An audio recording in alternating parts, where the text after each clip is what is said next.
Good morning, welcome to Planet Mojo. Today I'm going to do the last of the preparation work for this massive concrete block retaining wall.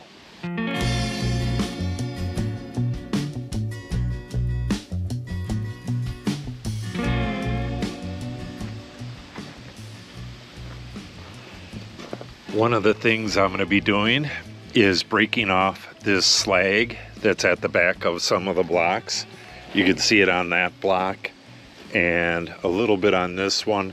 Most of them don't have it, but I don't want anything to interfere with the stacking of these blocks. I'm also going to go around and measure the depth of the block from here to the back. Some of these aren't poured all the way, and I want to set those blocks aside, like that block right there. That one is 20 inches deep, and I'm going to need to use that one right here by the water. But I can also use them over there. So if there's like 3 or 4 of the shallower blocks, I want to get those marked and put them in this area. With the line in place, I can measure back and get the last of my foam in.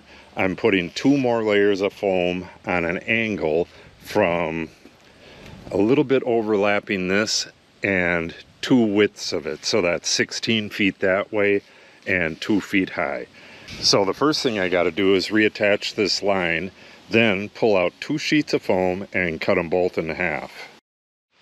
Normally I would cut this foam with my table saw, but that's kind of clogged up, so I use this straight edge and a razor knife. If you don't have one of these, you really should get one. These come in so handy for a ton of stuff. Okay, I got my foam cut. Now I just need to get back here and smooth this off a little bit, get rid of some of this cave-in stuff, and I should be ready to lay the foam.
All right, the last of the insulating is done.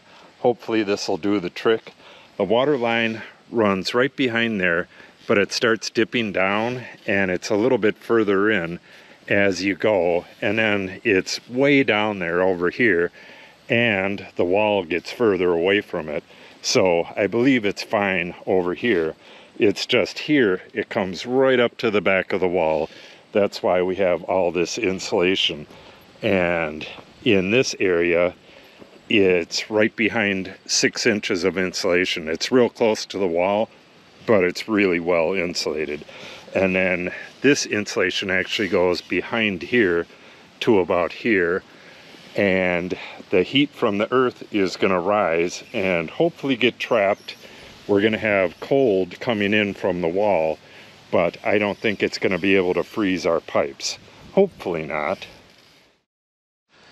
We're going to be setting the blocks tomorrow, and this right here is the closest area, and this is right at 24 inches.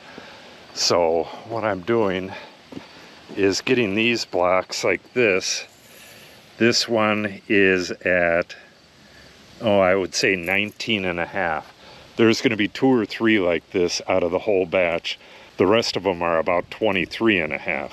So we're going to get a few of them that are a little narrower and put them just right in this area and probably back into here. So right now I'm going to knock off that slag on the back and then measure each one of these and write down the depth on the top of them.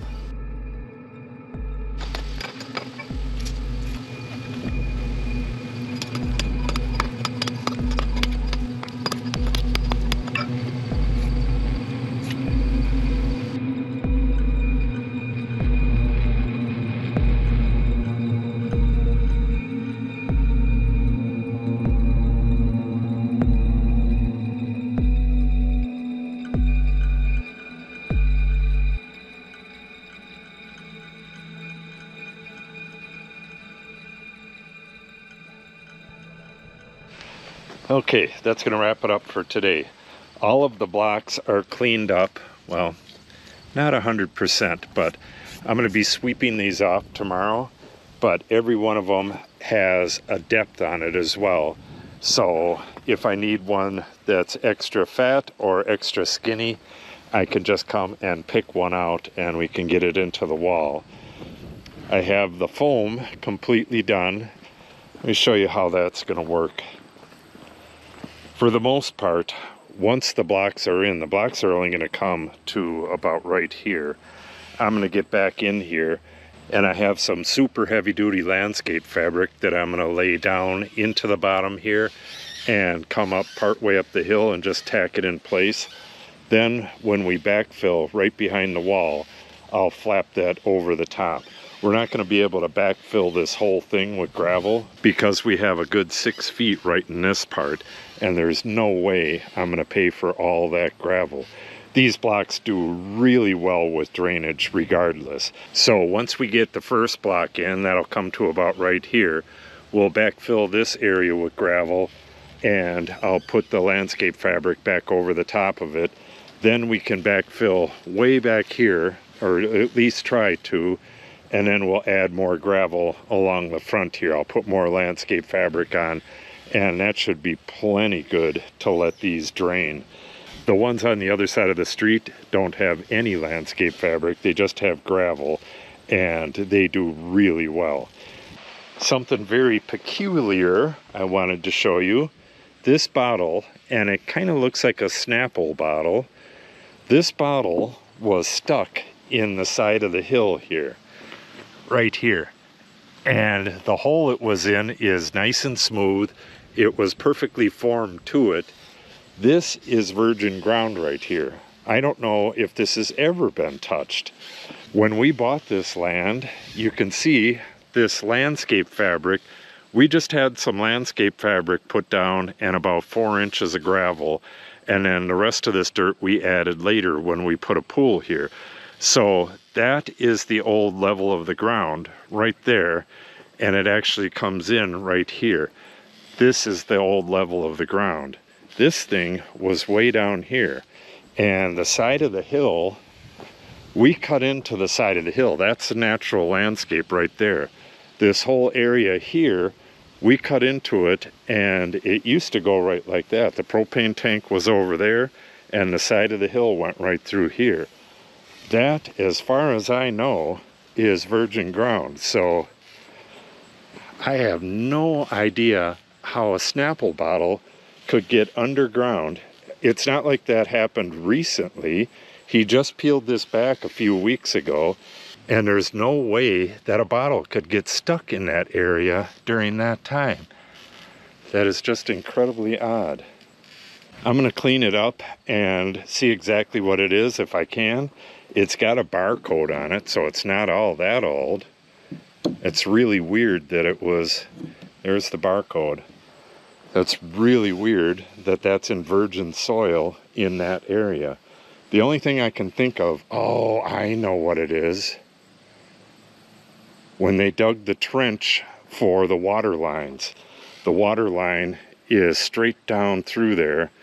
They must have threw that in as they were filling the trench, because the water line's in the bottom and then the electric line is a little bit higher in the trench. Yeah, that's it. So that would be about 10 years ago. Yeah, that makes sense now. All right, mystery solved. Yeah, that kind of had me freaked out for a while there.